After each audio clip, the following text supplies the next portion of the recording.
నారా లోకేష్కి ఉపాధ్యాయుల సంఘం, ఇప్పుడు ఆయన విద్యాశాఖ మంత్రి కాబట్టి వాళ్ళ బాధలతో కూడినటువంటి ఒక వినతి పత్రాన్ని ఒక లేఖ రూపంలో రాసుకొచ్చారు. ప్రభుత్వ విద్యారంగాన్ని నిర్వీర్యం చేస్తున్న జీవో 117ని రద్దు చేసి విద్యా వ్యవస్థను కాపాడాలి. ప్రాథమిక పాఠశాల నుండి 3, 4, 5 తరగతులు విడదీసి ఉన్నత పాఠశాలలో కలపడం వల్ల ప్రతి మండలంలో పెద్ద సంఖ్యలో ప్రాథమిక పాఠశాలలో ఏకోపాధ్యాయ పాఠశాలగా మారినాయి మరియు మూతపడే స్థితిలో ఉన్నాయి. కాబట్టి ఉన్నత పాఠశాలలో విలీనం చేసిన 3, 4, 5 తరగతుల్ని తిరిగి ప్రాథమిక పాఠశాలలో కలిపి ప్రాథమిక పాఠశాలను కాపాడాలి. ఉన్నత పాఠశాలలో ఆంగ్ల మాధ్యమంతో పాటు తెలుగు మాధ్యమాన్ని కూడా సమాంతరంగా కొనసాగించాలి. ఉన్నత పాఠశాలలో రద్దు చేయబడిన GR2 HMPD పోస్టుని పునరుద్ధరించాలి. విద్యావేత్తల సూచనల ప్రకారం ప్రతి ఉపాధ్యాయుడికి వారానికి 24 నుంచి 32 పీరియడ్లు బోధించాల్సి ఉంటే జీవో 117 వచ్చిన తర్వాత 38 నుంచి 44 పీరియడ్లు బోధించాల్సి ఉంది. అందువల్ల నాణ్యతతో కూడిన బోధన కోసం ఉపాధ్యాయుల మీద పనిభారం తగ్గించాలి. అర్హులైన స్కూల్ అసిస్టెంట్స్కి న్యాయంగా రావాల్సిన 40% జూనియర్ లెక్చరర్స్ JL పదోన్నతుల కొరకు జీవో 223ని రద్దు చేసి జీవో 302 ప్రకారం అర్హులైన స్కూల్ అసిస్టెంట్లందరికీ SA జూనియర్ లెక్చరర్స్ JLగా పదోన్నతి కల్పించాలి. విద్యారంగంలోని పోస్టును బోధనా రంగంలో వారిచే మాత్రమే పదోన్నతుల ద్వారా భర్తీ చేయాలి.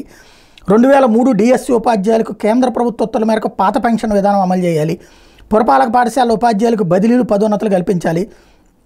1998, 2008 DSC MTS ఉపాధ్యాయులాగానే 1996 DSC ఉన్న 133 మందిని MTS ఉపాధ్యాయులుగా నియమించాలి. ఏకీకృత సర్వీస్ రూల్స్ 98లో 505, 538 జీవోల ద్వారా 2017లో 72, 73, 74 జీవోల ద్వారా అమలుకై మన ప్రభుత్వం చిత్తశుద్ధితో ప్రయత్నించినప్పుడు కోర్టు తీర్పుల కారణంగా అమలుకు నోచుకోలేదు. కానీ కోర్టు తీర్పులను అధిగమించి ఏకీకృత సర్వీస్ రూల్స్ అమలు అయ్యేలా తగు చర్యలు తీసుకోగలరు.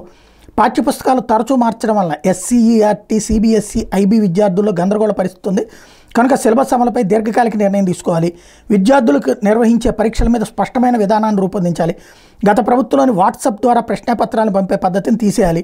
అవసరమైన యాప్లను తగ్గించి సమగ్రమైన ఒకే యాప్ ద్వారా సులభంగా అవసరమైన సమాచారం పంపేలా చర్యలు తీసుకోవాలి. యాప్ల ఒత్తిడి తగ్గించాలి.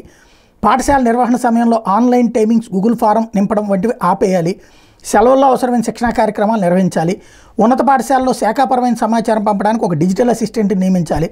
అలాగే ప్రాథమిక పాఠశాలకు సంబంధించి స్కూల్ కాంప్లెక్స్ స్థాయిలో డిజిటల్ అసిస్టెంట్లను నియమించి ప్రాథమిక పాఠశాలల సమాచారాన్ని పంపేలా చర్యలు తీసుకోవాలి. ఉపాధ్యాయులుగా శిక్షణనిచ్చే ఉపాధ్యాయ శిక్షణా సంస్థ డైట్లని బలోపేతం చేయాలి. కేంద్ర ప్రభుత్వ వాటా నిధులు మంజూరు చేస్తున్నందున డైట్ లెక్చరర్ల ఖాళీలన్నింటి పదోన్నతుల ద్వారా భర్తీ చేయాలి. మోడల్ స్కూల్ ఉపాధ్యాయుల కుటుంబాలకు కారుణ్య నియామకాలను అమలు చేయాలి. KGBVలో పనిచేస్తున్న ఉపాధ్యాయులకి MTS వర్తింపజేయాలి. రెగ్యులర్ పోస్టులను నియమించాలి. కక్ష సాధింపులకు పాల్పడిన గత ప్రిన్సిపల్ సెక్రటరీ వివిధ జిల్లాల్లో ఉపాధ్యాయులకు ఇచ్చిన మెమోలు, పనిష్మెంట్లు ఉపసంహరించాలి. ఎన్నికల విధులకు ఇబ్బందుల దృష్ట్యా హాజరు కాలేకపోయినటువంటి ఉపాధ్యాయ సస్పెన్షన్లను తీసేయాలి. ఏకోపాధ్యాయ పాఠశాలలో 2 ఉపాధ్యాయులు ఉండేలా చూడాలి. విద్యాబోధన సక్రమంగా జరుగుటకు పాఠశాల పనివేళలను మార్చాల్సిన ఆవశ్యకత ఉంది. పక్క గ్రామాల విద్యార్థులు ప్రయాణం దృష్ట్యా ప్రాథమిక పాఠశాల 9 గంటలకు, ప్రాథమిక ఉన్నత పాఠశాల 9:30 గంటలకి, ఉన్నత పాఠశాలలో 9:30 గంటలకు ప్రారంభించాలి. జిల్లా పరిషత్లో చాలా కాలంగా పెండింగ్లో ఉన్న కారుణ్య నియామకాలు చేయాలి. ఇది ఆ సంఘం చేసినటువంటి విజ్ఞప్తులు.